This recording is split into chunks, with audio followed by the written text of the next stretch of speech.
pas pour moi. Et ce qui est mal pour toi ne l'est pas forcément pour moi. Si ça m'amène à rentrer dans mes intérêts, ce que tu appelles mal, pour moi, je ne l'appellerai pas mal. Vous voyez ce que je veux dire? C'est ça.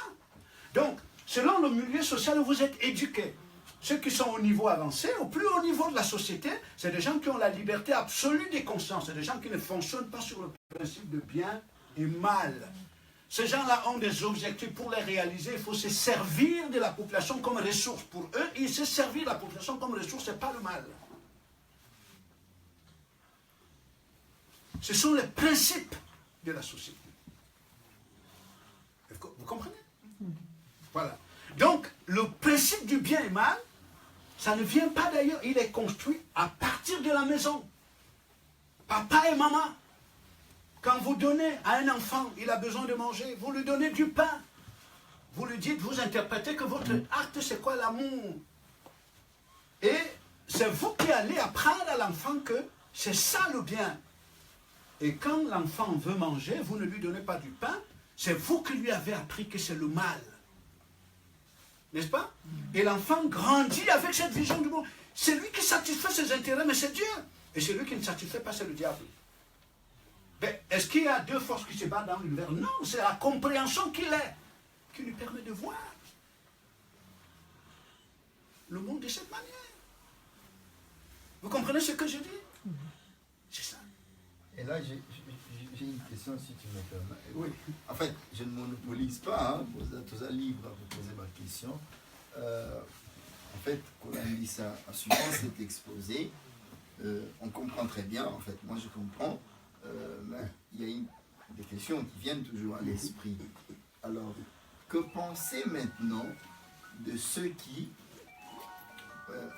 voulant réaliser ou atteindre leurs objectifs, tuent par exemple les autres? Oui. Quand on sait que pour le Créateur, tuer, bon, selon ce que nous tous nous savons, oui, ce n'est pas bon. Bon, mais ceux-là qui se livrent par exemple à tuer, par exemple, ceux qui provoquent les guerres, ils ont d'autres objectifs, donc que les êtres humains meurent pour eux, donc ils ne voient pas les choses pour autant. Mais lorsque nous regardons cela, qu'il y ait des millions ou des milliers de gens qui meurent, nous trouvons quand même que c'est contre même la volonté du Créateur. C'est ça. Et pourquoi cela? C'est parce que ce que vous voyez n'est pas ce que eux, ils voient. Vous voyez? Vous voyez les êtres humains, mais eux, ils voient de la ressource. Parce que c'est la fabrication de la société. Ils ne voient pas les êtres humains. Donc, il faut comprendre qu'en fait, il y a des paradigmes à partir desquels ces individus se définissent comme hommes. Des paradigmes de conscience très élevés. Quand vous n'êtes pas à ce niveau-là, vous êtes de la ressource. Ils ne vous donnent pas le même statut qu'eux. Vous êtes de la ressource. Donc, ils sont en droite, ils sont logiques avec leur vision du monde. Vous voyez bien, logique avec leur vision du monde. Bon, mais maintenant, vous, je vous ai dit tout à l'heure que si ce que nous appelons hommes, si on nous avait dit que ce sont les arbres, on verrait les arbres. On ne dirait pas qu'on est en train de tuer les êtres humains. On verrait les arbres. Donc le problème, c'est la compréhension que vous êtes qui a été construite par la même société. C'est là le problème. Mais il ne faut pas leur exiger de revenir à votre niveau parce que vous ne voyez pas la même chose. Et vos actes ne peuvent pas être les mêmes. Vous voyez?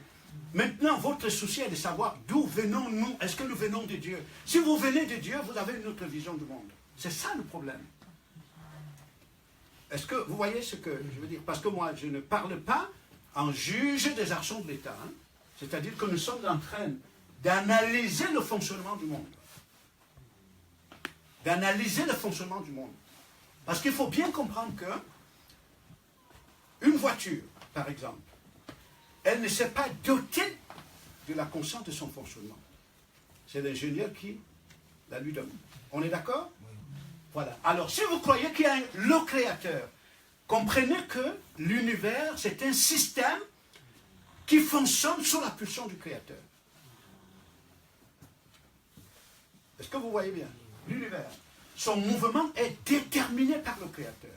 Maintenant, si la compréhension que vous êtes ne vient pas du Créateur, vous serez en décalage de jugement avec lui. Je ne sais pas si vous voyez ce que je veux dire. C'est ça qui est très important. Mais à partir de quel paradigme vous jugez? mais les paradigmes que les parents et la société vous ont donnés.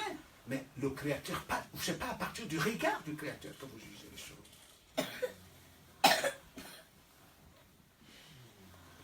C'est ça, c'est là toute la nuance. Donc, l'univers est inerte si son mouvement n'est pas déterminé par le Créateur. Quand je parle de l'univers, je parle bien de toute la machine de l'État à la dimension universelle. Donc, vous avez l'État, c'est-à-dire l'architecture sociale universelle, mais vous avez au-dessus le grand univers, qui est l'ouvrage du Créateur. Donc, toute cette grosse machine, elle est mise en marche par qui? Par l'univers lui-même? Non. C'est par le Créateur. Et c'est ça, si vous venez du Créateur, c'est ça que vous allez percevoir. Et le mouvement de l'univers constitue pour vous une très grosse ressource pour votre développement.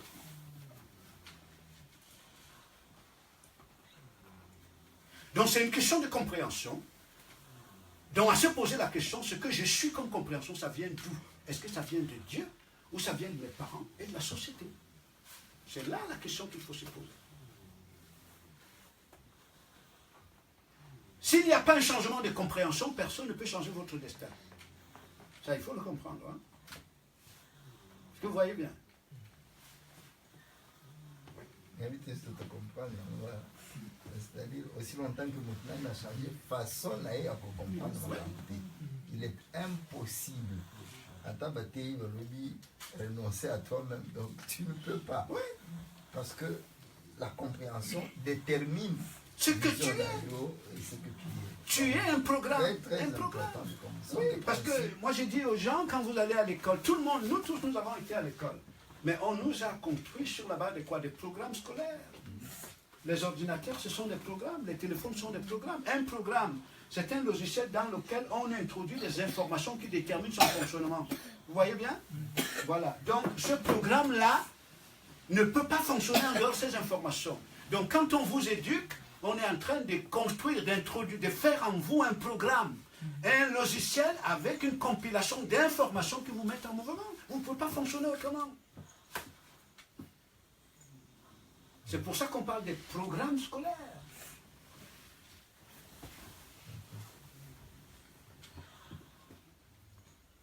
Vous voyez? Voilà. Or, l'homme comme germe du... Ce n'est pas un programme, c'est un être intelligent. Vous voyez bien, c'est un être intelligent. Doté de facultés d'analyse exceptionnelles. Il ne se pense pas à partir de l'univers, à partir de la société. Il pense ce qu'il est à partir de son père. N'est-ce pas? Donc il n'est pas dépendant de l'univers pour penser ce qu'il est, pour penser le monde, pour observer le monde, mais de son père. Donc, vous avez des milliards d'individus, si ce ne sont pas des programmes, si vous en faites des intelligences, l'État ne peut pas les contrôler. Il faut que ce soit des programmes. Facilement les contrôler.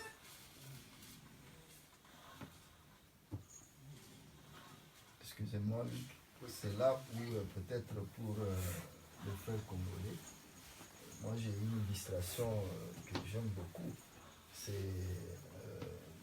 notre prophète Simon Kimbangu. Vous comprenez que les Belges ont tout fait, mais ils n'avaient jamais réussi à le maîtriser. Est-ce que vous me comprenez? La salle nyonso, et va voir qu'on maîtriser. Pourquoi? Parce que c'est quelqu'un qui avait la compréhension au Yaïkouta, dans Nicolo. Il ne voyait pas les choses. On ne l'a jamais maîtrisé. Même en prison, ils ne l'ont pas maîtrisé. Il était toujours plus fort qu'eux. Et ça, c'est très important pour comprendre.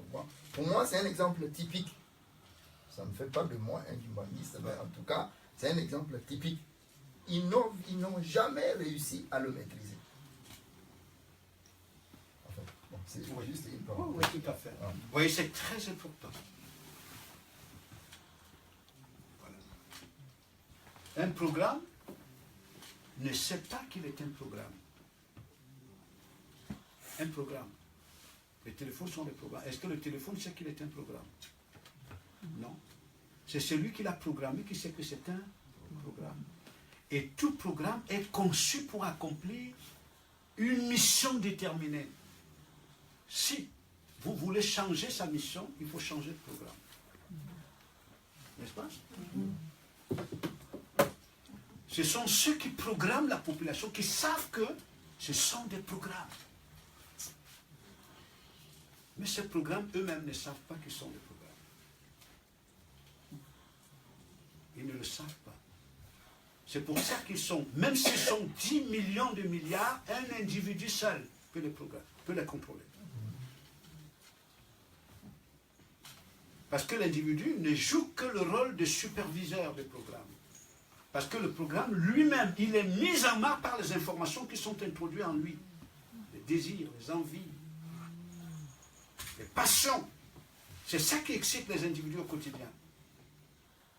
Et c'est sur la base de ces programmes-là qu'on va construire toute l'économie qui est autour. C'est pour répondre aux besoins du programme. Ce sont des programmes. Et là où l'humanité est arrivée, c'est que l'humanité est arrivée à un niveau de grande capacité de recycler ces programmes. Si cela était possible pour la pérennité du système. Vous voyez très bien. On les recycle. Ça veut dire que vous avez 7 milliards d'individus, on peut annuler 6 milliards maintenant. Ce n'est qu'une question de temps, on va les recycler en très peu de temps. J'ai une question. Si je suis, par exemple, un programme et je ne peux pas savoir que je suis un programme, donc qui peut m'aider pour savoir qui je suis? Voilà. D'abord, pour que justement, c'est là où on parle très souvent de la prise de conscience. Prise de conscience. Ça veut dire que il faut quelqu'un qui représente la compréhension venant du Créateur, qui vient la créer là en vous, qui vient vous l'annoncer. Il va créer là la compréhension qui n'était pas. C'est là où vous prenez conscience du monde dans lequel vous êtes. Vous comprenez? C'est ça, c'est comme ça que ça se passe.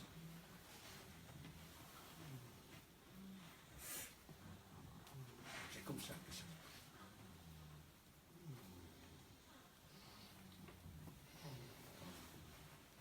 Donc cela vous aide à comprendre pourquoi vous ne pouvez pas changer. Pourquoi vous ne pouvez pas changer? C'est-à-dire ce que vous êtes.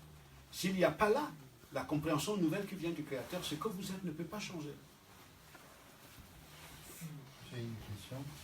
Par rapport maintenant au schéma biblique, parce que tout ce qu'on fait dans les assemblées dites chrétiennes, c'est pour amener cette prise de conscience. Bon, mais apparemment, ça ne fonctionne pas parce que plus les gens prient, et puis plus le mal augmente. Alors, est-ce que vous pouvez nous expliquer d'où vient, où est le nœud du problème? D'abord, il y a un adage qui dit que un bon médecin, pour qu'il soit capable de faire une prescription efficace, il lui faut un bon diagnostic. N'est-ce pas? Un bon diagnostic. Alors, quand on parle par exemple de prise de conscience pour des individus qui sont des programmes sociétaux, c'est la société qui les a programmés. Et la plupart du temps, ceux qui vont parler de prise de conscience aux autres, eux-mêmes sont des programmes. Eux-mêmes sont les mêmes programmes. Vous voyez? Donc, ils usent des autres programmes pour satisfaire leurs affaires à eux. Et la prise de conscience n'existe pas sans que vous fassiez partir l'individu d'un niveau de conscience inférieur à un niveau supérieur. Ça veut dire que ça ressemble à une création d'une nouvelle dimension de compréhension. Mais il faut bien que vous puissiez la représenter. C'est-à-dire que je reprends ce que je suis en train de dire. C'est important. Alors, je prends cet exemple à partir de ce téléphone. Et les téléphones que vous avez. Vous verrez que chaque téléphone a une mémoire. N'est-ce pas? Bon. Et généralement, la mémoire est, on pourrait dire, l'âme du téléphone. Si vous n'avez pas de mémoire dans le téléphone, vous n'avez pas de téléphone. Et la mémoire du téléphone détermine aussi le rôle que le téléphone doit jouer, c'est-à-dire ce que vous pouvez faire avec ce téléphone. Vous ne pouvez pas aller au-delà de ses capacités, n'est-ce pas? Est-ce que vous pouvez aller au-delà de ses capacités? Non. Si vous voulez faire autre chose, vous voulez réaliser un autre travail qui va au-delà des capacités du téléphone, il vous faut soit créer une nouvelle mémoire ou un autre téléphone, avec une mémoire conforme dans vos objectifs. Mais ce n'est pas avec la mémoire limitée. Vous voyez? C'est ça. Donc quand on dit prise de conscience, ça veut bien dire prise de conscience, la conscience et la compréhension. Ça veut dire que la compréhension qui a été programmée par la société au niveau limité, il faut soit l'élever. Vous voyez? L'amener à un niveau au-dessus pour que l'individu ait un regard plus avancé de la société. Mais ça, il faut que celui qui fait ce travail soit à un niveau de conscience par rapport à la société plus avancée. Mais or, la société, elle sait bien que si vous amenez tout le monde au même niveau de conscience, mais la machine bloque. N'est-ce pas? La machine bloque. Mais il faut qu'il y ait une petite minorité au-dessus et une grande minorité qui représente la ressource.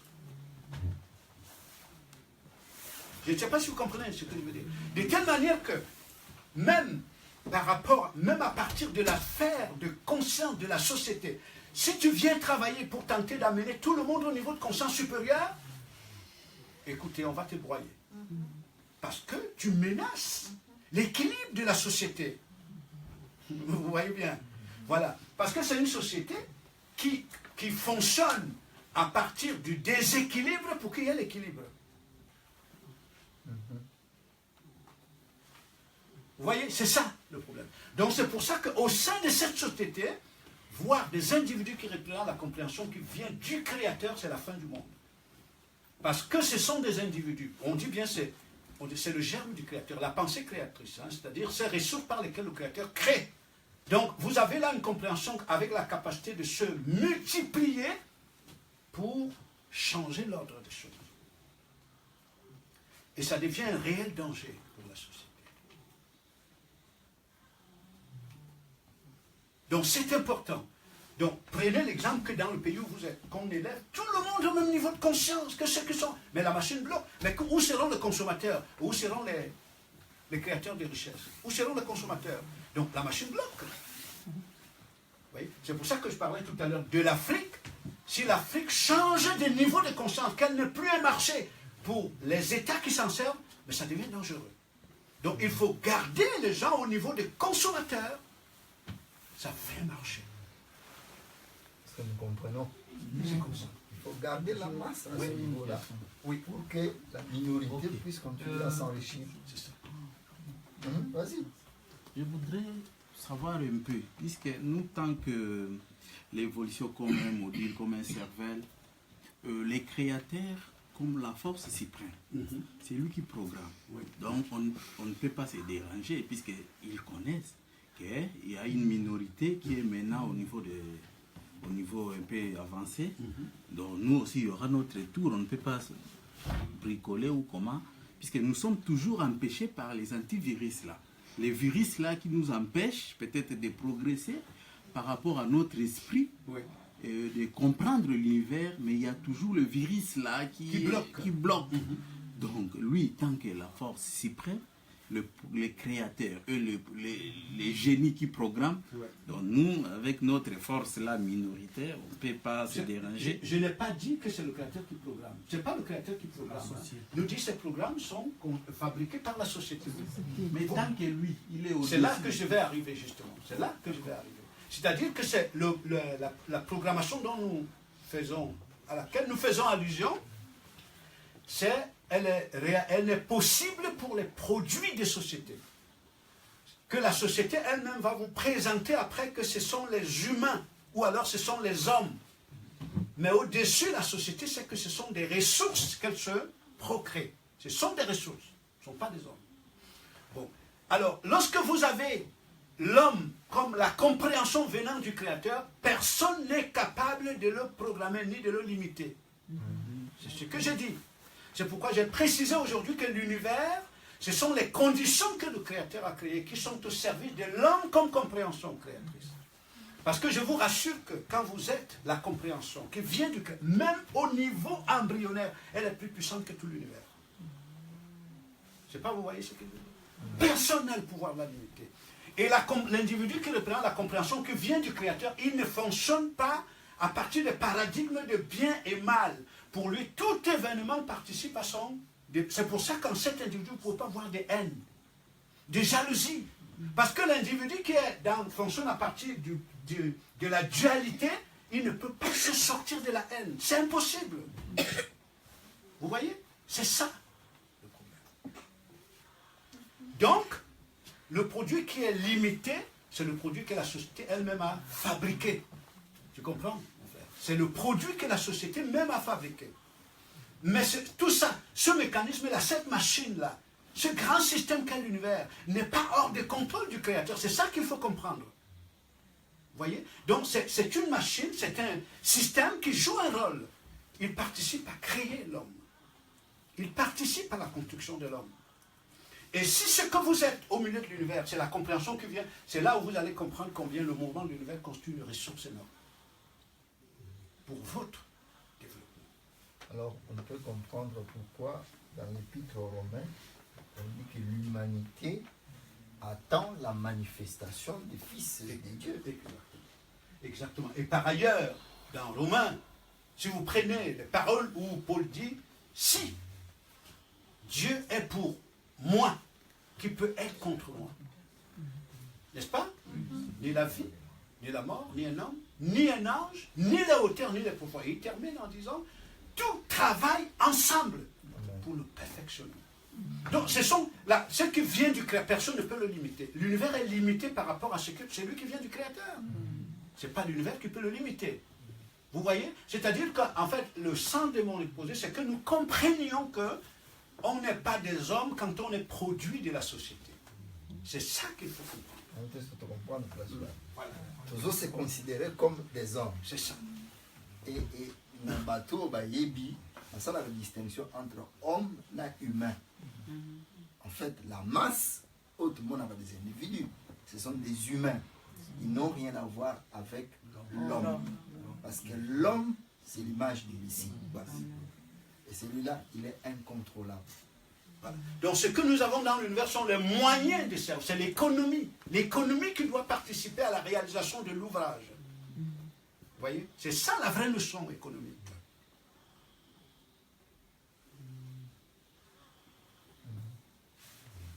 Bon, en tout cas, s'il n'y a plus de questions, il est... Pasteur, je vais demander quelque chose. Je veux savoir, l'homme c'est l'esprit. Ou bien les humains c'est quoi? Voilà. Alors, mais je ne sais pas si vous étiez là, parce que je pense que nous avons... Mais justement, c'est pour ça que ceux qui sont en retard ont toujours tort. Parce qu'ils arrivent toujours quand tout est expliqué. Je vous conseille d'écouter parce que tout a été enregistré et vous écouterez.